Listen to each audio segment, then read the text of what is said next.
Welcome to the EASL-MASLD Guideline Academy 2026. My name is Henning Grønbæk. I'm Clinical Chair Professor of Hepatology at Aarhus University Hospital in Aarhus, Denmark. And I'm heading Module 3, which is the multidisciplinary management of MASLD. During the course, students will learn how to translate EASL-MASLD guidelines into clinical practice. The course will combine focused lectures, but also interactive group work, multidisciplinary case discussion, and also hands-on from daily clinical practice.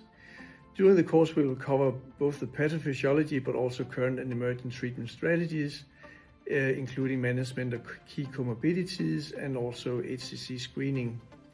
It's important to know that treatment of MASLD is a multidisciplinary team effort, and we will discuss models of care across primary and secondary healthcare.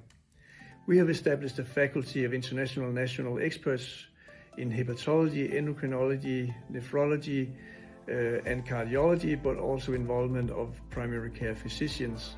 I really look forward to welcoming you to Aarhus for the Module 3 EASL-MASLD Guidelines Academy. See you in Aarhus, November 2026.